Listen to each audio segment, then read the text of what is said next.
The millionaire arrives early at the pig pen and nearly faints when he sees his 3 daughters, who needed 7 medications a day just to stay calm, riding a giant sow, laughing like maniacs, covered in mud from head to toe. And the cleaning lady, whom he barely knew, is right in the middle of the mess, smiling as if it were the most natural thing in the world. Arthur Sterling controls millions, but he has never seen his daughters as happy as they are in this forbidden moment. His millionaire fiancée screams, "Get those children out of there! They're going to catch a disease!" But something is wrong with this story. Why are his daughters, who usually scream and cry at home, so calm in the mud? Why does the cleaner know more about his own daughters than he does? And why is his perfect fiancée filming everything, as if she were planning something? In 48 hours, on their wedding day, a devastating truth will blow up in everyone's face. And this simple cleaner will save 3 children from a terrible fate that no one imagined. A story that will make you cry, cheer, and question everything about what it means to be a family. Get ready for the most shocking twist you've ever seen. Subscribe to the channel and comment where you're watching from. The low growl of the Mercedes-Benz cutting through the dirt road seemed out of place in the quiet stillness of the valley. Arthur Sterling adjusted the rearview mirror, watching the golden dust cloud rising behind them, contrasting with the lush green rolling hills of the Blue Ridge Mountains in Virginia. Beside him, Bianca Vance touched up her blood-red lipstick while recording an Instagram story for her 2 million followers. "Arriving at my love's estate. What a view, right, guys?" She panned the camera to Arthur, who forced a polite smile. He's so cute when he's serious like that. Arthur didn't reply. His eyes were fixed on the road, but his mind was navigating the numbers of his latest financial report. His consulting firm had just closed 3 multi-million-dollar contracts, consolidating his position as one of the most influential figures in the state's agribusiness. Measurable, controllable, predictable success. That was how he liked to live since Marion died. The Bennett estate stretched over 700 acres of ancestral land. It had belonged to the Sterling family for 4 generations, but only after his wife's death did Arthur start using the property as a refuge. A controlled refuge, of course. Every flower bed was perfectly aligned, every animal had its designated zone, every employee knew exactly their place. "You arrived too early," Bianca murmured, sliding her designer phone into her purse. "The girls are going to be making that usual mess." "Not a mess," Arthur corrected, with the firm voice he reserved for board meetings. "Supervised activities. Routine is fundamental for children with ADHD." Bianca rolled her eyes. She didn't understand, nor did she try to understand, the triplets' special needs. To her, Abigail, Emily, and Julia were just obstacles between her and the perfect life she had planned alongside Arthur. A marriage to the wealthiest widower in the region was her most ambitious project yet. The main house appeared around the final bend, an imposing colonial revival mansion, painted immaculate white, surrounded by symmetrical gardens that looked like they belonged in Southern Living magazine. The mirrored glass windows reflected the cloudless blue sky, creating an image of almost artificial perfection. Arthur parked in the climate-controlled garage and checked his watch. 3 hours early. He had decided to leave Richmond earlier because he felt a strange restlessness in his chest since morning. Maybe it was just anxiety about the wedding approaching next week. "Where are the girls?" Bianca asked, adjusting the white dress she had strategically chosen to rehearse for the wedding. "They should be in the study room with Ms. Higgins," Arthur replied, referring to the British governess who oversaw the daughter's education. "It's etiquette class time." But when they entered the house, an unusual silence greeted them. The polished marble of the foyer reflected their footsteps, amplifying the echo of their voices. The house was beautiful, but cold. Every object was in its designated place. every piece of furniture positioned with mathematical precision. "Miss Higgins!" Arthur called out, his voice ricocheting up the solid oak staircase. No answer. He took the stairs 2 at a time, with Bianca following in calculated steps so as not to break a stiletto heel. The second-floor hallway was empty, the study room ditto. The girls' bedrooms were tidy, as if no one had slept there. "How strange," Arthur muttered, descending the stairs again. An uncomfortable sensation began to form in his stomach. That was when he heard it, a sound that didn't belong in the soundtrack of his controlled life. Laughter. Loud, genuine laughter coming from the back of the property, not the polite giggles the girls had learned to offer during guest visits, but something wild and free. Arthur followed the sound as if it were a forbidden melody. He passed the indoor pool that was never used, the tennis court that remained spotless, the Zen garden his landscape architect had designed to bring harmony to the environment. Every step took him further from his comfort zone, toward the part of the estate he had marked as maintenance area on the property maps. "Arthur, where are you going?" Bianca followed him with difficulty, her heels sinking into the grass. "We can't arrive at the house dirty." But Arthur didn't answer. The laughter was getting louder, accompanied by sounds he couldn't identify. Grunts, splashes. It was when he turned the corner of the barn that he saw it. The scene before his eyes was a direct attack on his nervous system. In the pig pen, the place he had designated as absolutely off-limits to the children, his 3 daughters were unrecognizable. Covered in mud from head to toe, they were riding Gertrude, the farm's prize-winning sow, as if she were a tame pony. Abigail, usually the shyest, held the animal's ears like reins, screaming with pure joy, "Faster, Gertie, faster!" Emily, who at home lived in a state of hypervigilance due to sensory disorders, was lying on her back in the mud, making mud angels as if it were snow, eyes closed in an expression of absolute peace. And Julia, the youngest, who had cried every night since her mother's death, was laughing in a way Arthur hadn't seen in months, hugging a newborn piglet. But what disturbed him most wasn't his daughters, it was the woman with them. Clara Miller, the staff member he barely noticed during his visits to the estate, was sitting in the mud up to her waist. Her simple clothes, a faded blue t-shirt and a cotton skirt, were unrecognizable under the layer of muck.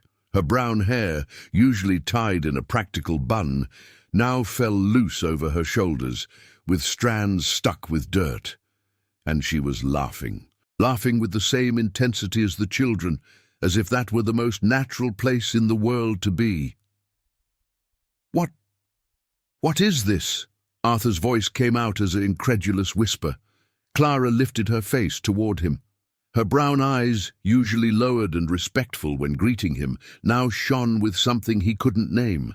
It wasn't defiance, it wasn't fear. Was it freedom? "Mr. Sterling." Julia was the first to notice her father's presence. "Look, Miss Clara let us play with the piggies, they're so fluffy." "Daddy, Daddy." Abigail slid off Gertrude with surprising agility. "You have to try it. The mud is warm and it tickles." Arthur felt the world spinning.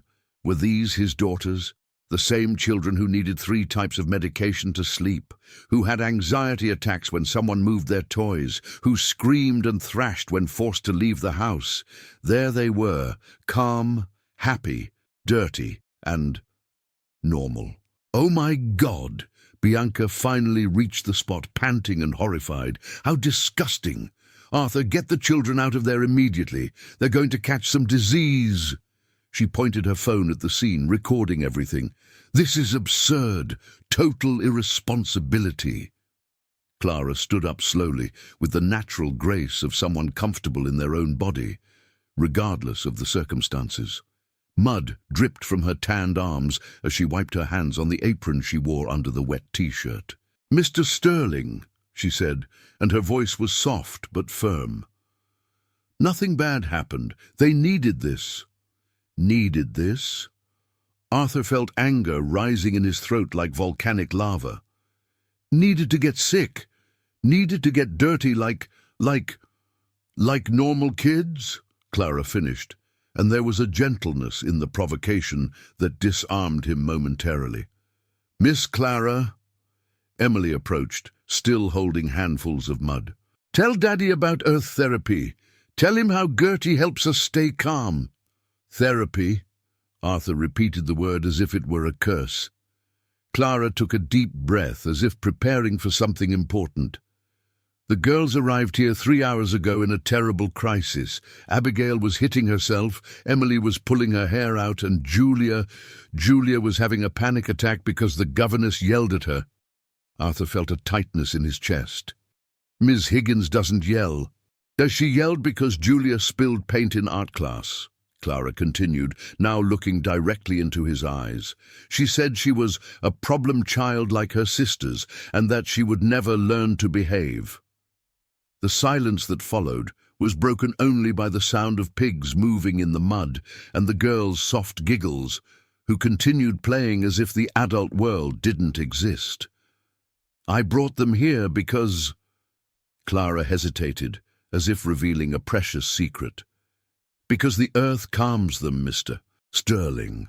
The weight of the animals works like a sensory blanket, the natural smell, the texture. All of this regulates their nervous system. And who gave you the authority to decide that?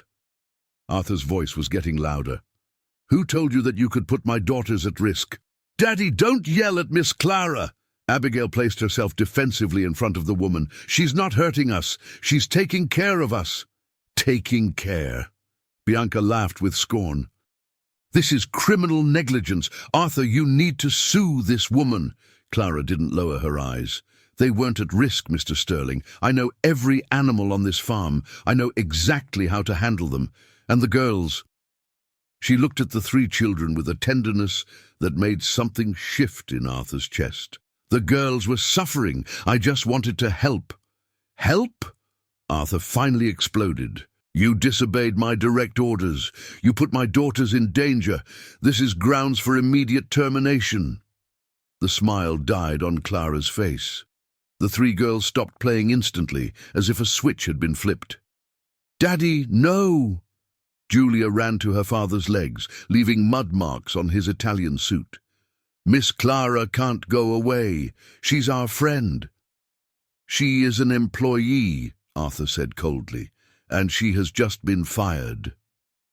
Clara swallowed hard but maintained her dignity. She wiped her hands on her apron one last time and looked at each of the girls.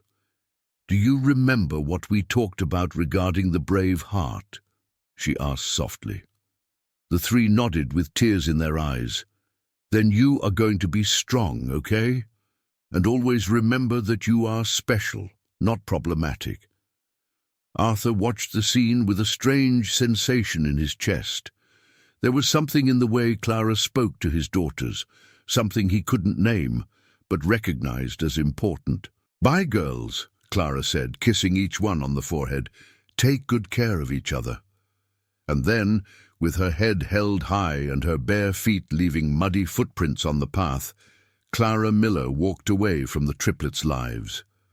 Arthur stood still, holding his weeping daughters, watching the woman walk away. Something inside him screamed that he was making a terrible mistake, but Bianca's voice in his ear was louder than any doubt. You did the right thing, babe, she whispered. Now we can bring some order to this house.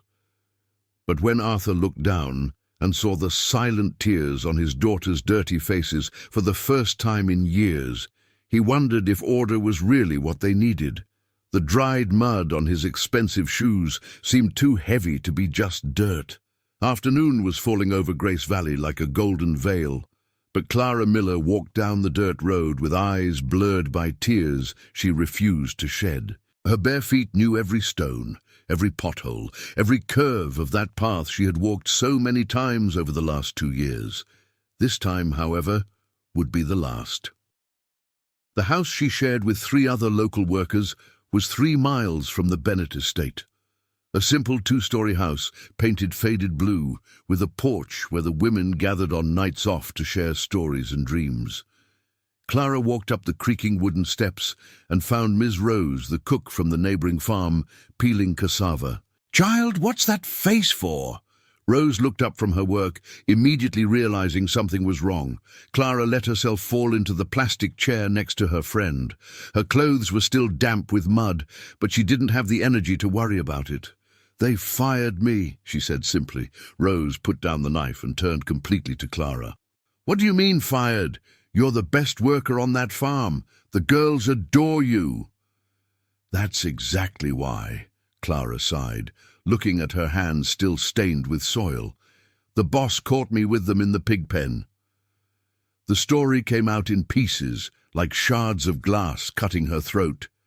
Clara told her about the triplets' terrible morning, about how she had found Julia banging her head against the wall after the governess humiliated her, about how Abigail had pulled out so much of her own hair she'd formed a small pile on the floor, about how Emily was hyperventilating in a corner, rocking her body back and forth.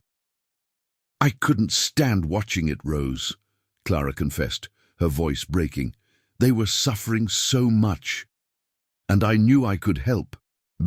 Rose knew Clara's story better than anyone. She knew about the accident at the textile factory 3 years ago when a defective machine exploded and shrapnel pierced her uterus. She knew about the months in the hospital, the surgeries, the doctors finally confirming she could never get pregnant. She knew about the engagement called off when Fernando found out she was sterile. "Those girls became your daughters, didn't they?" Rose said softly, touching her friend's arm. Clara nodded, unable to speak. It was true. From the first day working at the estate, when she saw the triplets being treated as problematic instead of special, something awakened inside her. The maternal love that had nowhere to go found a home in those 3 children who needed understanding so badly. "What are you going to do now?" Rose asked. "I don't know," Clara admitted. "Maybe go back to the city. My cousin said there's an opening at a store downtown." But even as she spoke, Clara knew she couldn't. Leaving Grace Valley meant leaving the girls completely in Bianca's hands. And Clara had seen enough of Arthur's fiancée to know that woman didn't have an ounce of genuine love for any of them. Meanwhile, at the Bennett estate, silence weighed like lead over the main house. Arthur had taken the daughters inside, insisting they shower immediately. Now they were in their room, wearing the organic cotton pajamas Bianca had chosen, white, patternless, so as not to overstimulate their already agitated minds. Bianca walked through the house like a queen inspecting her kingdom. She had already called 3 nanny agencies specialized in problem children and scheduled interviews for the next day. "We need someone firm," she explained to Arthur, who was in his office trying to concentrate on work emails. "Someone who understands that discipline is love." Arthur just murmured a distracted agreement. Since returning home, he felt a strange restlessness. The image of his daughters laughing in the mud wouldn't leave his head. When was the last time he saw them so free? "Arthur, are you listening to me?" Bianca approached the desk, placing her hands on his shoulders. Her nails, freshly done in stiletto shape, dug slightly into his cotton shirt. "Yes, of course," he lied. "Great, because I also scheduled a meeting with that pediatrician in Richmond, Dr. Henderson. He has a more modern approach to hyperactive children." Arthur frowned. "Modern how?" "More effective medications. The girls need something stronger to calm down, especially now that they're entering school age." A pang of discomfort shot through Arthur's chest. His daughters already took 3 different types of pills: melatonin to sleep, anxiety meds for the crises, stimulants for concentration. Did they really need more? The question was interrupted by a scream coming from upstairs. Arthur and Bianca ran to the girls' room. They found Abigail standing on the bed, eyes wide with terror, pointing at the window. "She's gone!" the girl was screaming. "Miss Clara is gone and she's not coming back." "Abigail, stop this drama," Bianca said sharply. "Get down from the bed right now." "No!" Abigail threw herself onto the mattress, starting to pound her fists on the fabric. "I want Miss Clara. She promised she'd teach me to draw horses." Emily, who was sitting on the floor obsessively organizing her colored pencils by shade, began to rock her body violently. "Too much noise, too much noise," she murmured, covering her ears. Julia, the youngest, simply began to cry, not the whiny cry she made when she wanted something, but that devastated weeping Arthur recognized from the first months after Marion died. "Girls, please!" Arthur tried to use the firm voice that worked in business meetings, but his daughters were beyond the reach of reason. "I'll get the medicine," Bianca announced, leaving the room. "No!" Arthur grabbed her by the arm. "They don't need medicine. They need to calm down." "And how do you intend to do that?" Bianca glared at him with impatience. "Are you going to take them back to play in the mud?" The question came out as sarcasm, but it made Arthur think. Clara had said the earth calmed the girls, that the animals worked as sensory therapy. Was it possible she knew something he didn't? "Daddy," Julia pulled on the hem of his shirt, interrupting his thoughts. "Why did Miss Clara have to go away? Didn't she like us?" The innocent question was like a punch to Arthur's gut. He crouched down to his daughter's eye level, watching tears stream down a little face that still had mud smudges in the corners of her eyes. "Of course she liked you," he said, surprising himself with the truth in his own words. "Then why—" Abigail stopped thrashing and stared at him with that intensity she had inherited from her mother. Arthur didn't know what to answer. Why indeed? Because she had disobeyed his orders? Because she had put the girls in contact with dirty animals? Or because she had shown them a joy he couldn't provide?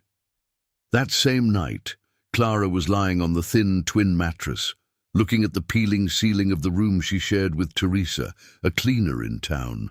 She couldn't stop thinking about the girls. Were they okay? Had Arthur yelled at them after she left? Teresa entered the room, returning from her night shift at a wealthy family's home near Charlottesville. "Heard you got fired," she said, taking off her shoes. "Rose told me." Clara just nodded. "You know, Clara," Teresa continued, sitting on her own bed, "there's something you need to know about this whole story." Clara turned to her friend, intrigued by the serious tone. "My boss knows Bianca. They go to the same salon. And what that woman says about the girls—" Teresa shook her head with disapproval. "It's not good." "What do you mean?" "She calls them defective baggage. Says as soon as she marries Arthur, she's sending all three to a boarding school in Europe. Far from society's eyes." Clara sat up in bed, heart racing. "What?" "And there's more." Teresa lowered her voice. "She doesn't want to marry for love, Clara. She wants the money and the estate. She's already talking to some developers about turning the property into a resort." Teresa's words echoed in Clara's mind like an alarm bell. Bianca wasn't just a negligent stepmother. She was a real threat to the girls' future. "I need to do something," Clara said, more to herself than to her friend. "What can you do? You were fired." Clara remained silent for a long moment. Then a steely determination settled in her brown eyes. "I can protect them," she said simply. Rail. The next morning, Arthur woke up with a heavy feeling in his chest. Breakfast was served in the tense silence that had become routine in the house. The girls picked at their food without appetite, wearing the stiff uniforms Bianca had ordered to give structure to their disorganized minds. "Dr. Henderson can see us this afternoon," Bianca announced, slicing her banana with surgical precision. "And I've already found the perfect nanny, Mrs. Crane. She worked for 15 years with special needs children at a clinic in D.C. "Special how?" Arthur asked, drinking the sugarless coffee he couldn't taste. "Children with severe behavioral problems. She has very effective methods for modifying inappropriate behaviors." Something in Bianca's tone made Arthur look up from his cup. "What kind of methods?" "Scientific methods, Arthur, not that ridiculous permissiveness of the employee you fired." Julia dropped her spoon onto her plate, making a noise that echoed through the silent dining room. "I miss Miss Clara," she said softly. "We do too," Abigail agreed. Emily just nodded, her big eyes fixed on her plate.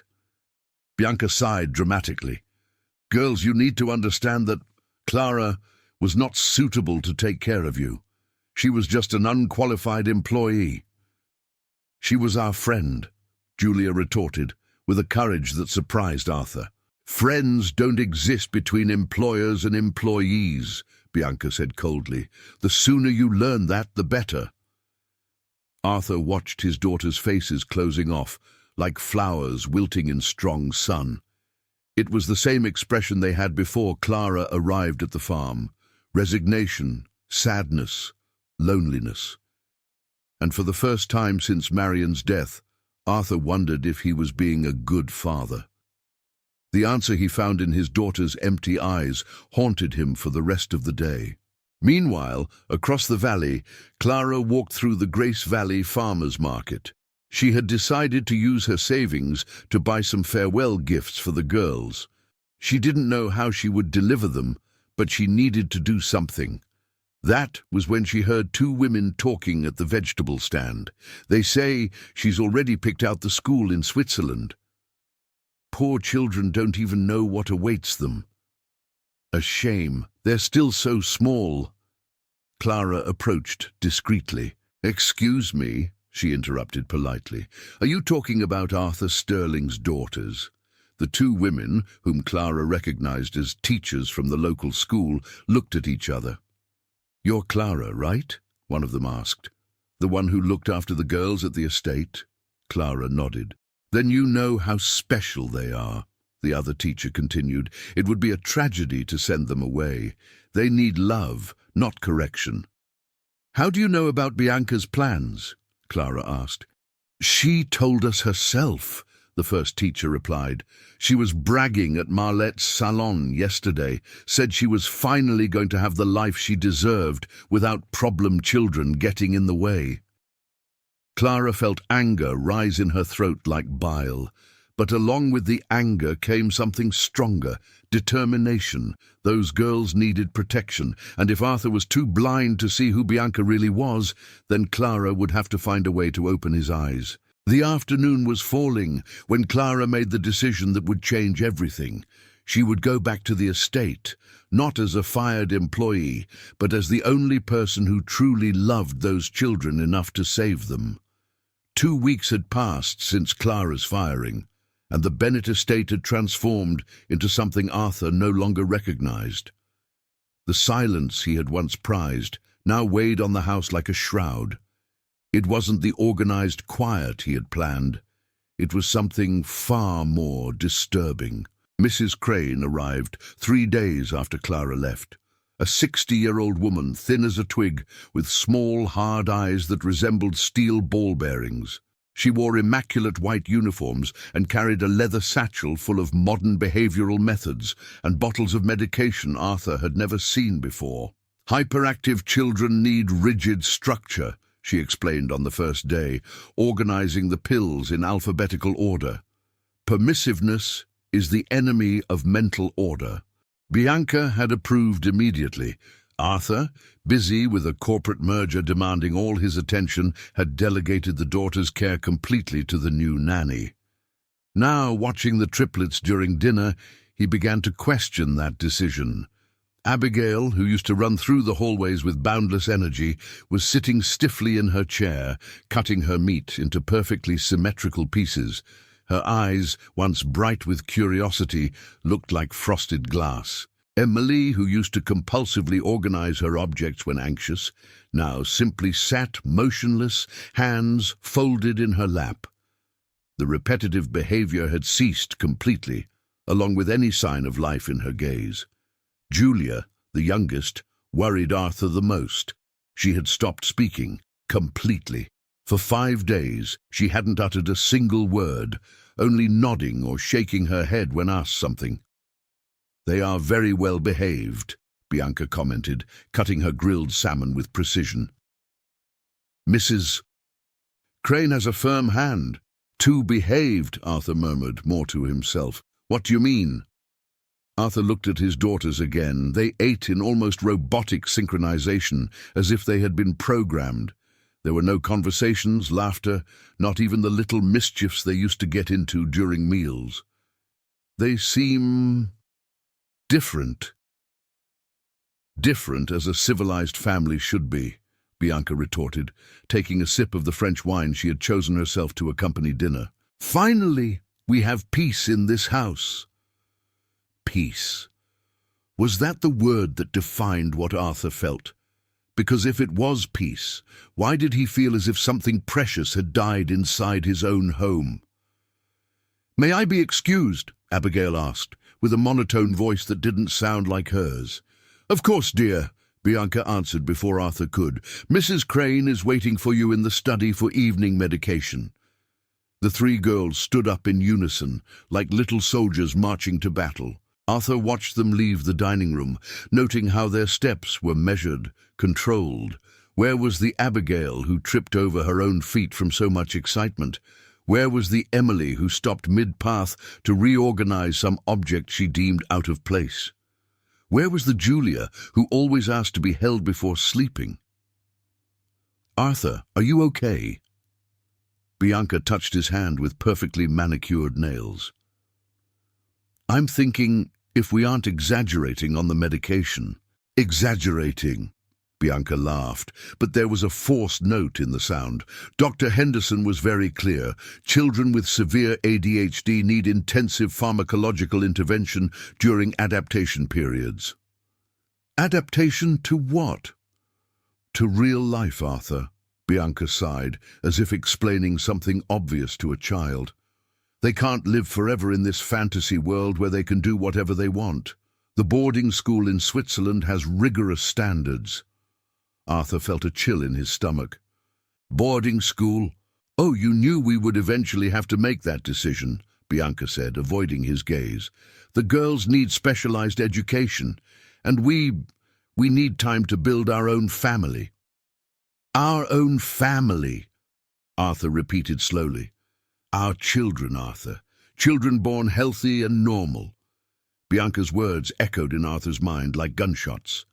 Healthy and normal children, as if his triplets were defective, as if the love he felt for them was a mistake to be corrected. The girls are my family, he said softly. And they will continue to be, Bianca hastened to say, touching his arm again. Just from afar. It's better for them, Arthur, and for us. That night Arthur couldn't sleep. He walked the silent corridors of the house, stopping in front of his daughter's room. Through the slightly open door, he could hear them breathing deeply, an artificial sleep induced by the medications Mrs. Crane administered religiously. That was when he noticed something on the floor, partially hidden under Emily's bed, a crumpled piece of paper. Arthur entered the room silently and picked up the paper. It was a drawing made with charcoal and dirt, materials the girls shouldn't have access to in their sterile rooms. The drawing showed three little girls, holding hands, looking through bars. On the other side of the bars, a woman in an apron reached her arms out toward them. In the bottom corner, in the shaky handwriting of a 4-year-old, was written, "Daddy needs mud." Arthur sat on the edge of the bed, holding the drawing with trembling hands. How had he not noticed? How had he not seen that his daughters were withering away? The next morning, Mrs. Crane was preparing the morning medication when Arthur came down for coffee. "Good morning, Mr. Sterling," she greeted formally, organizing pills into small plastic cups. "The girls are responding very well to the treatment. Yesterday we achieved 3 full hours of activities without any behavioral interruptions." "What kind of activities?" Arthur asked, eyeing the alarming amount of medication. "Copying texts, handwriting exercises, etiquette lessons, activities that develop mental discipline." "And playtime?" Mrs. Crane frowned as if Arthur had spoken in a foreign language. "Playtime is counterproductive for children with attention disorders, sir. It stimulates hyperactivity." Arthur looked at the cups with medicines. "How many pills are they taking a day?" Dr. Henderson's protocol is very specific, Mrs. Crane replied evasively. 3 daily doses of mood stabilizers, 2 of anxiolytics, 1 focus stimulant, and the nightly melatonin. That's 7 different medications. Modern science offers tools we cannot ignore, Mrs. Crane said, with a tone that admitted no questioning. At that moment, the triplets entered the breakfast room. Arthur almost didn't recognize them. They wore identical grey uniforms, with hair tied in buns so tight they stretched the skin of their small foreheads. They walked to the table without making a sound, sat down in sync, and waited. "Good morning, girls," Arthur said. They murmured a "Good morning, Daddy," in unison without looking up. "How did you sleep?" Silence. Arthur waited, but none of them answered. It was as if they had forgotten how to hold a conversation. "Medication first," Mrs. Crane announced, distributing the cups with pills. Arthur watched his daughters swallowing the meds like automatons. Abigail, who used to make dramatic faces at any medicine, took the 7 pills without expression. Emily, who always needed the meds organized by color before taking them, simply downed everything at once. Julia, who cried every time she had to take vitamins, swallowed the medication as if it were water. "Very good," Mrs. Crane approved. "Now you may have breakfast, in silence." Udro. Throughout the meal, the girls ate methodically, without talking, without smiling, without even looking at each other. It was as if 3 little ghosts had taken the place of his daughters. Arthur tried to break the silence. "What would you like to do today?" The 3 looked up simultaneously, as if the question were a trap. "We are going to study," Abigail answered mechanically. "And practice penmanship," Emily added, with the same robotic intonation. Julia just nodded. "What if we went for a walk around the estate?" Arthur suggested, desperate to see some sparkle return to his daughter's eyes. "External activities have been suspended temporarily," Mrs. Crane interrupted. "Too much stimulation can cause regression in the treatment." Arthur felt anger rising in his throat. Suspended by whom? "By me, of course," Bianca said, entering the room. "In consultation with Mrs. Crane and Dr. Henderson. The girls need stability, Arthur. Predictable routine. They are children, not lab experiments." "They are special children who need special care," Bianca retorted, kissing him on the cheek as if that ended the conversation. But Arthur couldn't take his eyes off his daughters. They had gone back to eating in silence, as if the adults' argument didn't affect them. Before, they reacted to any tension in the environment, becoming agitated when their parents argued. Now they seemed completely disconnected from the world around them. That was when something happened that made Arthur's blood run cold. Julia knocked over her glass of orange juice. The liquid spread across the table, dripping onto Emily's grey uniform. In normal situations, this would have caused a minor crisis. Julia would cry, Emily would get agitated with the mess, Abigail would try to help clean up. It would be chaos for a few minutes, followed by laughter when everything was resolved. But this time, none of that happened. Julia looked at the spilled juice with no expression whatsoever. Emily watched the liquid touching her clothes without making any move to pull away. Abigail continued eating as if nothing had happened. "Julia," Mrs. Crane said coldly, "accidents are the result of a lack of concentration. You have lost dessert privilege." "Yes, ma'am," Julia replied, with a voice so empty it made Arthur feel a tightness in his chest. In that moment, Arthur understood with terrifying clarity what was happening. His daughters weren't being cured, they were being broken. In the afternoon, while Bianca went out to the beauty salon and Mrs. Crane supervised the handwriting lessons, Arthur decided to do something he hadn't done in weeks: access the house's internal camera system. He had installed the security system mainly to monitor the estate's exterior, but some cameras covered the interior spaces. He had never needed to use them before. He had always trusted the staff's word. What he saw in the recordings from the last few days made his stomach turn. Mrs. Crane wasn't just strict, she was cruel. The images showed her yelling at the girls for minor infractions, incorrect posture, a word out of tune, a movement considered inappropriate. It showed her forcing extra medication when the girls demonstrated any sign of life or personality. But the worst were the recordings of Bianca.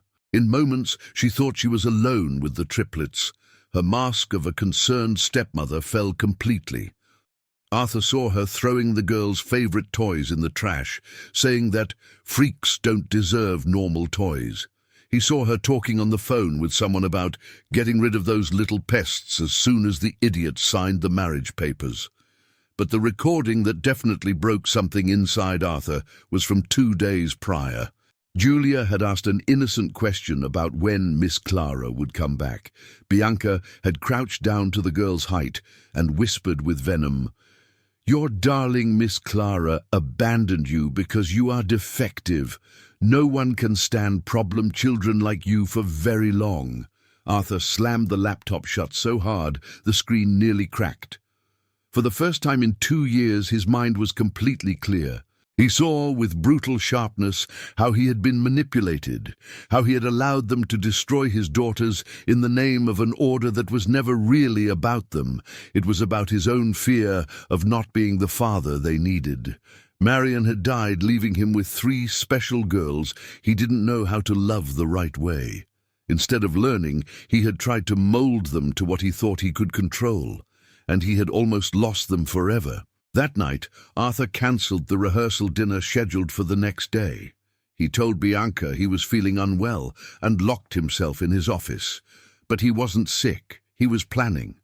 Because he had finally understood something fundamental. His daughters didn't need to be fixed, they needed to be loved, and the only person who had managed to do that naturally had been kicked out of their lives by his own stupidity. It was time to bring Clara back. And it was time to show Bianca who really ran that house. The wedding was scheduled for 3 days from now, but Arthur didn't intend to be there as a groom. He intended to be there as a father, protecting his daughters. The wedding day dawned with a perfect blue sky over Grace Valley, but Arthur Sterling woke up with the determination of a man who had finally found his true battle. 3 days had passed since he discovered the truth about Bianca through the security cameras, and every hour was meticulously planned. The first step had been to contact Clara. Finding her wasn't difficult. Grace Valley was too small for someone to disappear completely.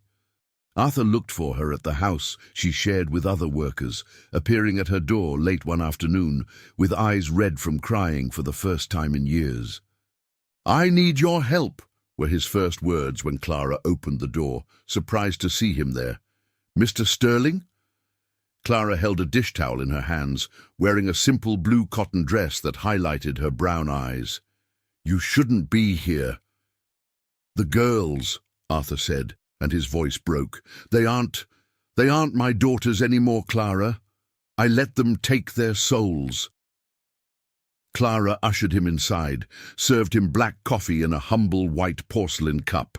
Arthur told her everything, about the excessive medications, about Mrs. Crane's cruelty, about Bianca's plans to institutionalize the triplets in Switzerland.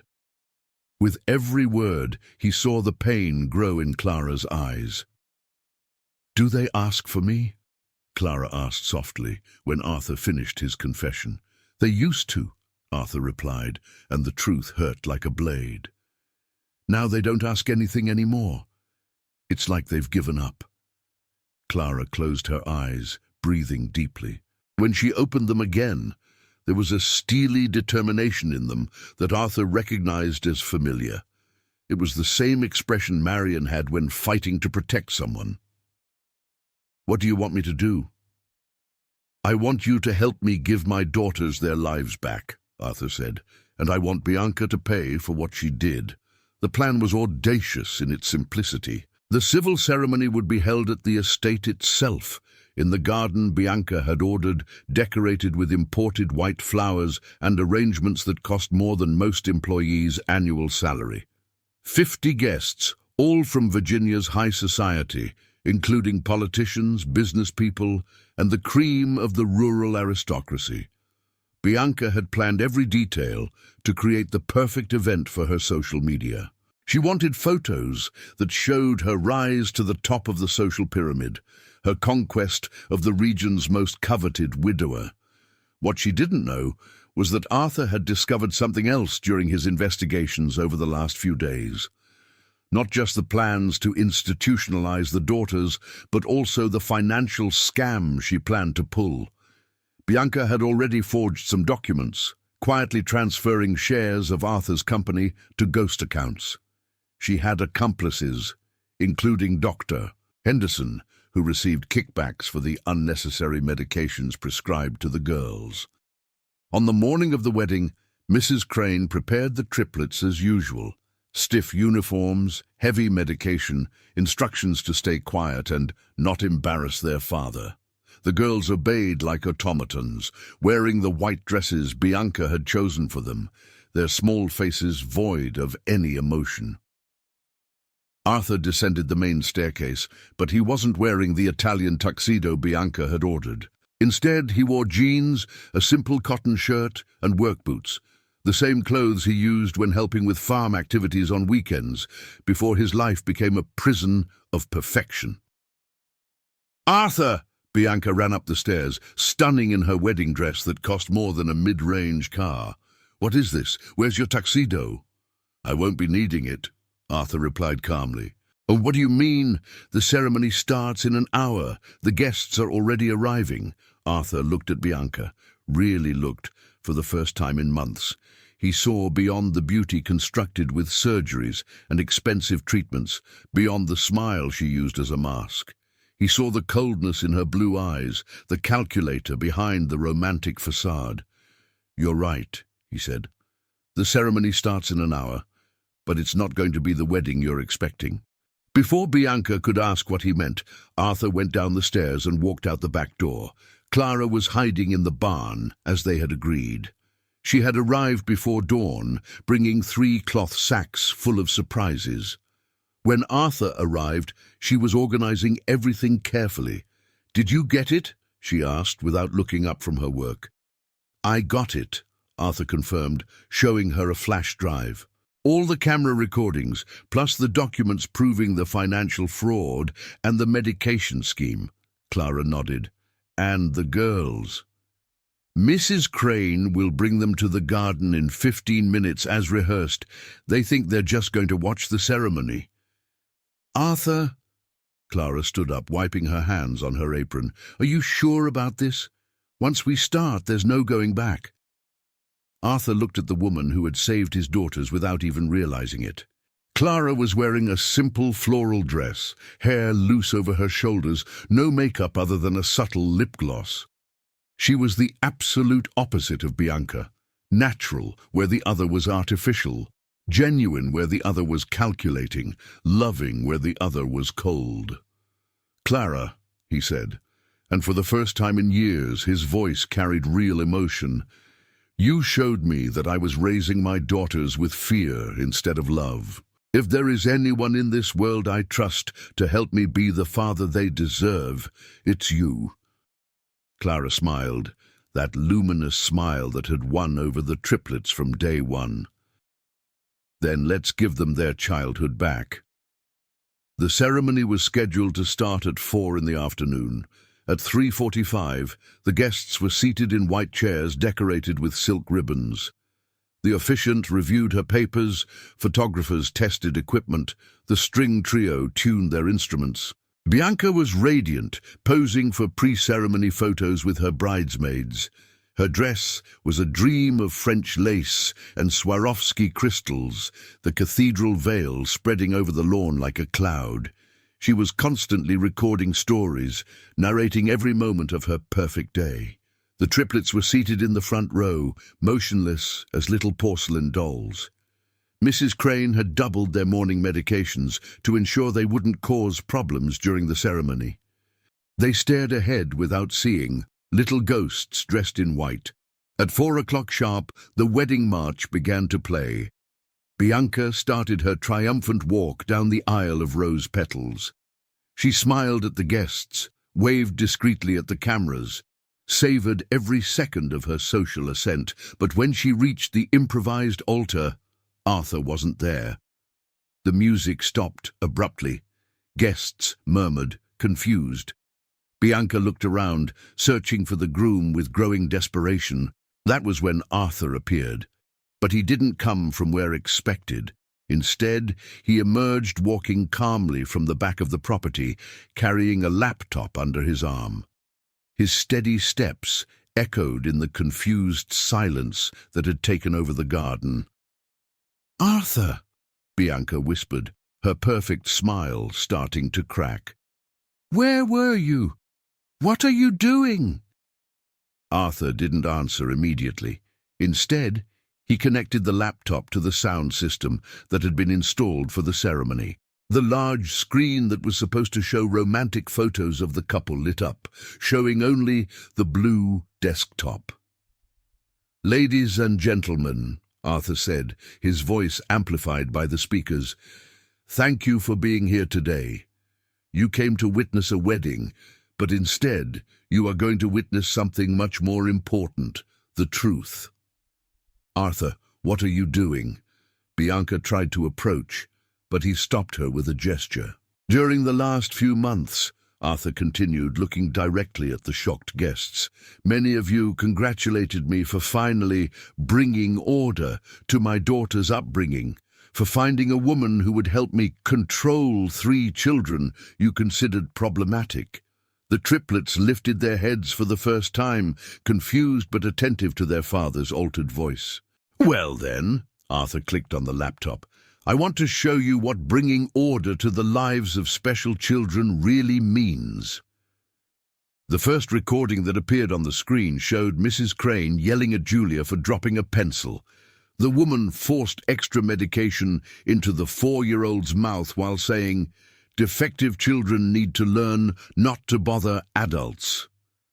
A deadly silence took over the garden. Some guests stood up, others covered their mouths in horror. "Arthur, turn that off." Bianca tried to reach the laptop, but he blocked her. "I haven't finished," Arthur said coldly, and played the next video. This time, it was Bianca talking on the phone. "You have no idea how hard it is to pretend I care about these little freaks. But soon, very soon, they'll be far away in a boarding school in Europe, and I'll have all of Arthur's idiot inheritance to myself." The transformation on the guests' faces was instant. Scandal, disgust, indignation. Bianca tried to speak, to explain, but her voice was lost in the furious murmur of the crowd. Arthur played one more video. Bianca throwing the girls' toys in the trash and calling them defective baggage that messes up my perfect life. "Enough!" Bianca screamed, desperately trying to reach the laptop. "These are deepfakes, lies!" "Are they lies?" Arthur asked calmly, pulling some papers from his pocket. "Then how do you explain these bank transfers you made without my authorization? Or this contract you signed with a tourism company to turn my estate into a resort?" Bianca paled. Some of the guests, other business owners in the region, stood up and began to walk away, clearly not wanting to be associated with the scandal. "And since we are talking about truths," Arthur continued, "I want everyone to know who really took care of my daughters, with love. Who saw them as special children, not problems to be solved." He waved toward the back of the garden. Clara appeared walking calmly, but not alone.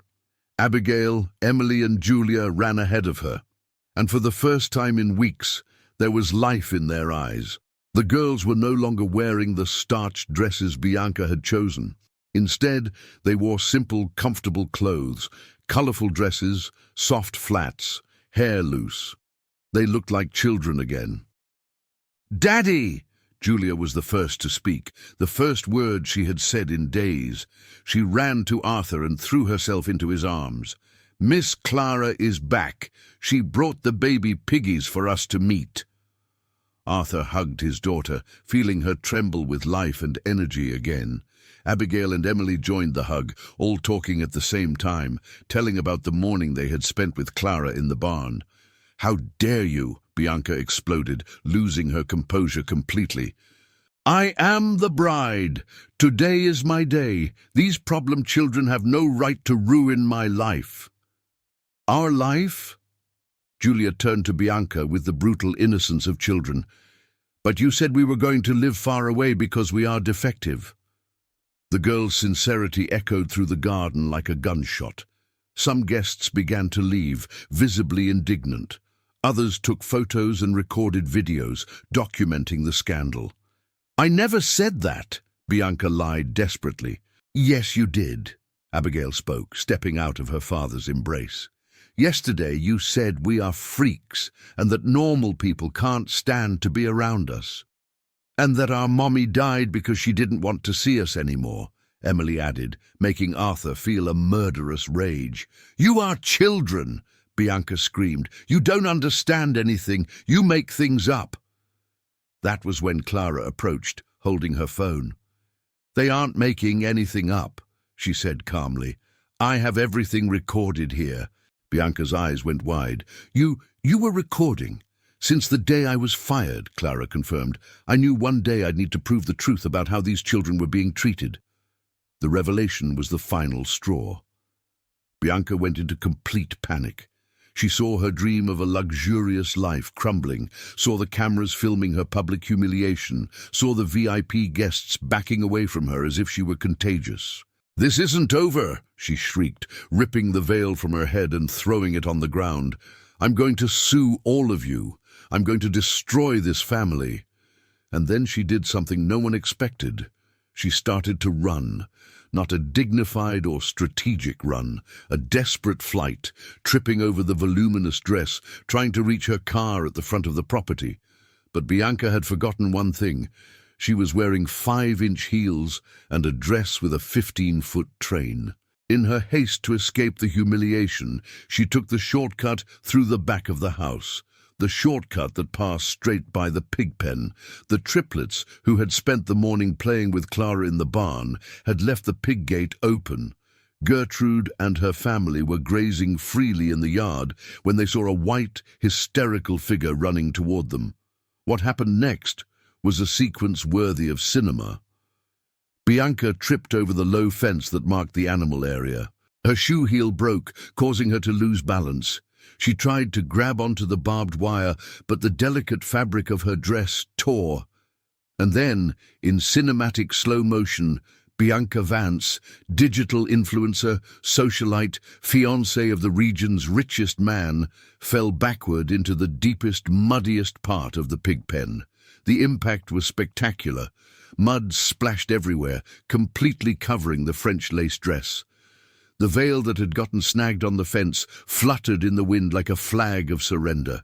Bianca emerged from the mud, screaming hysterically, covered from head to toe in muck and manure. Her perfectly blow-dried hair was now an unrecognizable mass. Her professional makeup had turned into a grotesque mask, dripping down her face. The pigs, startled by the screams, began to run in circles, spreading even more mud.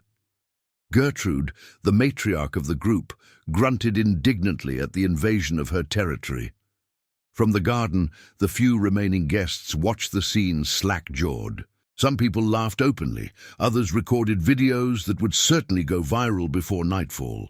Arthur, Clara, and the triplets watched from the fence. The girls were beaming. "Daddy," Abigail whispered, "now Bianca has mud too." "Do you think she'll get calm like us?" Julia asked innocently. "I think she doesn't like mud," Emily observed, with the precocious wisdom of her special needs. Arthur looked at Clara, who was trying to hide a smile. "Did you plan this?" "Me?" Clara feigned innocence. "I just forgot to close the gate after the girls played with the piggies." At that moment, police sirens began to wail in the distance. Arthur had called the authorities as soon as he decided to expose Bianca, handing over all evidence of the financial fraud and child mistreatment. Bianca tried to get out of the mud, but her desperate movements only sank her deeper. "Help me!" she screamed to the guests watching. "Don't leave me here!" but no one moved. The woman who minutes before was admired for her beauty and elegance was now just a pathetic figure covered in filth, paying poetically for all the cruelty she had shown. The officers arrived, and after a brief explanation from Arthur about the situation, entered the pig pen to rescue Bianca. She was pulled from the mud and immediately handcuffed, charged with fraud, embezzlement, and child endangerment. The last image Arthur had of his ex-fiancée was her being placed in the squad car, still covered in mud, shouting incoherencies about how this was absurd and that she would sue everyone. When the last guest had left and the police departed with their evidence, the Bennett estate finally found peace, but not the artificial, controlled peace Arthur had imposed, a genuine peace, full of life. The triplets were in the pig pen with Clara, helping to bathe the piglets. Their laughter echoed through the valley, a sound Arthur hadn't heard in months. They were dirty, wet, and completely happy. Arthur approached the fence, watching the scene. Clara was kneeling in the mud, holding a slippery piglet while Abigail tried to soap it up. Emily organized the bath supplies by size and color, finally using her need for organization positively. Julia talked to the pigs as if they were her best friends. "Clara," Arthur called her. She lifted her face, hair escaping her makeshift ponytail, cheeks rosy with sun and happiness. "Thank you," he said simply. "For what?" "For showing me how to love my daughters the way they need to be loved." Clara smiled. That smile that had won over the children from day one. "They were always easy to love, Mr. Sterling. They just needed someone to see the magic behind the difference." "Arthur," Julia interrupted, running to the fence with a piglet in her arms. "Can I stay here with Miss Clara? Forever?" Arthur looked at Clara, seeing the unconditional love in her eyes when she watched the girls, seeing the woman who had sacrificed her own well-being to protect 3 children she barely knew, seeing the only person in the world who loved his daughters as much as he did. "And you, Clara," he asked, "would you like to stay here forever?" Clara understood the question behind the question. It wasn't just about work or taking care of the children. It was about family. It was about starting over. "If the girls want me to," she replied, looking at the 3 little ones watching her expectantly. "We want you," they shouted in unison, running to hug her. Arthur jumped the fence for the first time in years, muddying his shoes in the muck he once considered disgusting. He reached where his makeshift family was gathered and knelt in the wet earth. "Then how about we start our life over?" he asked. "All together, full of mud and love." The triplets laughed. Clara smiled with tears in her eyes, and Arthur finally understood that true order didn't come from control. It came from love. 6 months later, on a golden autumn afternoon, Arthur and Clara got married. It wasn't a pompous ceremony, but a simple celebration in the same garden where Bianca had been exposed. This time, however, the only guests who mattered were there. The triplets, some local families who had become friends, and all the farm animals. The girls were the flower girls, wearing floral dresses they had chosen themselves. Gertrude was the special maid of honor, decorated with a flower crown the children made. During the ceremony, when Arthur and Clara exchanged vows promising to love, protect, and care for each other and the girls forever, Julia whispered to her sisters, "Now we have a mommy again." And for the first time since Marion's death, Arthur cried tears of happiness. The Bennett estate blossomed under the new family dynamic. The triplets learned to channel their differences into unique talents. Abigail became an incredible artist. Emily developed organizational skills that impressed adults. And Julia revealed herself a natural communicator who made friends with any person or animal. Clara had never been pregnant, but she discovered that being a mother went far beyond biology. It was about unconditional love, infinite patience, and the courage to fight for the children we choose as our own. Arthur learned that being a father didn't mean controlling but supporting.